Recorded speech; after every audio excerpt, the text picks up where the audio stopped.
What is up, YouTube? Welcome back to 0 to 60 Gaming.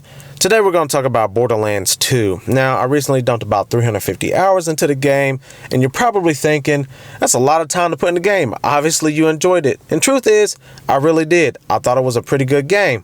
However, just like most good games out there, they're not all perfect, and Borderlands 2 is no exception. Now, I'm going to name off some things that I really did like and some things I really felt like the game needed some work in. So let's go ahead and jump into it. Now, first and foremost, one of the things I really liked about the game is what the game is actually about. It's about the guns, man.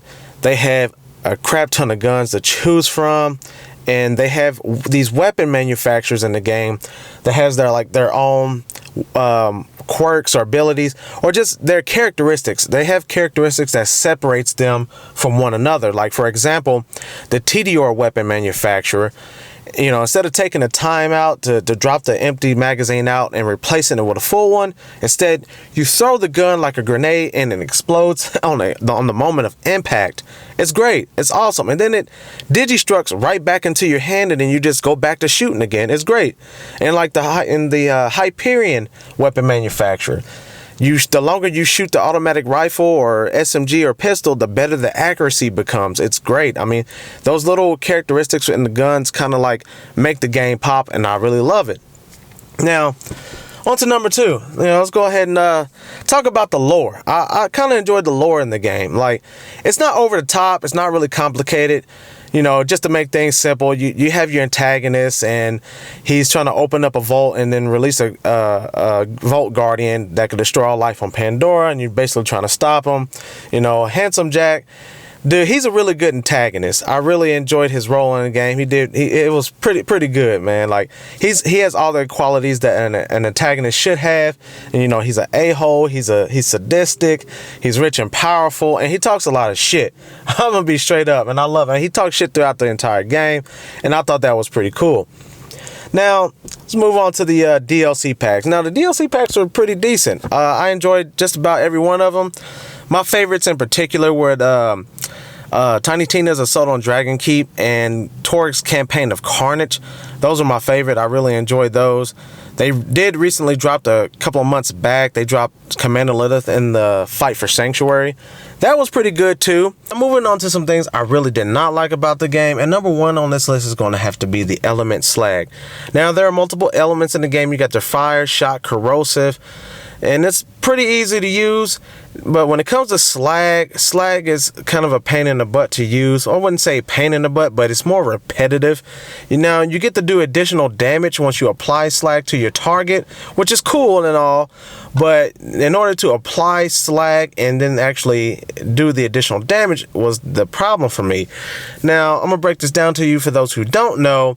Basically, you have to have a weapon equipped with the element slag, and then you have to fire at your desired target enough times until they're affected by slag. And then once that happens, you have to quickly swap to an entirely different non-slag weapon. Keep in mind, it has to be non-slag. And then you have to fire at the enemy in order to get the damage bonus.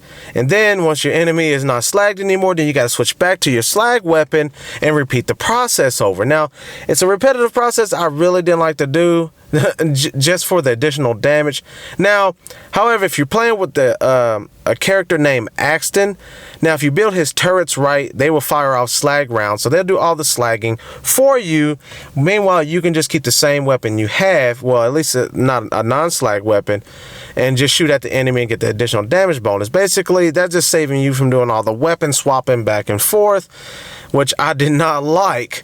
So, I mean, good thing is they fixed that in Borderlands 3. They replaced it with a new element called radiation. So I'm kind of curious to see how that's going to work out and see what kind of hurt I can inflict with that element. Now on to the next thing I really didn't like about the game, and that was the enemy level scaling in multiplayer.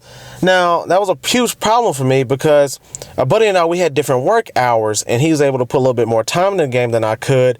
And by the time we buddied up and got into multiplayer, he was 10 levels ahead of me, and which made all the other enemies in the game, everything in the game, in fact, 10 levels higher than me. I mean, if there were trees in the game that had levels, chances are I'd be 10 levels behind them too.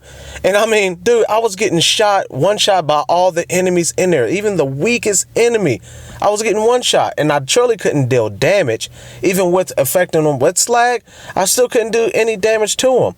And I found myself 99% of the time hiding behind rocks and boulders and trash cans and waiting for my buddy to do all the killing so I can come out and keep running with him. And to me, that wasn't fun. I wish they could have like made some update to that in the game, but I guess, I don't know. I don't know why they couldn't. I mean, maybe it just wasn't a way to do it. However, in Borderlands 3, that problem has been fixed with the whole enemy level scaling, so we no longer have to worry about that. Now, next thing on the list I really didn't care for. I won't say this was minor. I don't even know why. I'm not sure if I even worth nitpicking that, but it was the whole skin system, like the whole skin drops, like you pick up for your character, and all it really is just a different color variation, not an actual style of skin. Like you're same. If you started off in the beginning of the game with a commando suit, chances are you're going to end the game with a commando suit, but just a different color. When I wanted a different like style of skin. Like I didn't want the same commando suit all the time. I mean, maybe I wanted a t-shirt and shorts and sandals or something, you know, maybe I wanted to wear that. It's just like they never gave me anything different than what my character started off with, to be honest. And I'm not sure if they fixed that in Borderlands 3, but I mean, we're going to see. The game launches in a few weeks, so we'll see how that goes. Now, when it comes down to it, the question is the game worth the money? You can pick it up on the PlayStation Network for about $14.99. It's a part of the Handsome Jack collection. It also comes with the pre-sequel and all the DLCs. So, I mean, honestly, just from that standpoint, I'm going to say that it was worth the money. 15 bucks, it's worth it. I mean, not only are you getting Borderlands 2 and all the DLCs, and you're getting the pre-sequel. Now, let's just say if Borderlands 2 came as its own game, would it still be worth $14.99? In my opinion, yeah, it would. It's a really good game, realistically. I mean, I've dumped a lot of time into the game, so, I mean, I had fun with it. Now, you also get all the DLCs that come with that. You got to keep that in mind. You get Tiny Tina's Assault on Dragon Keep.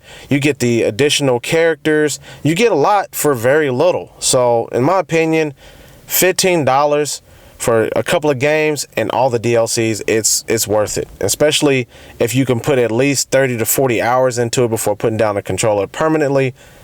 15 bucks is not bad. It's a really good deal. So that about wraps this video up. I'm gonna go ahead and let you guys comment down below. Just go ahead and tell me what you think of the game, what you liked about it and what you disliked about it. So I'll catch you guys in the next video, and y'all have a fantastic day.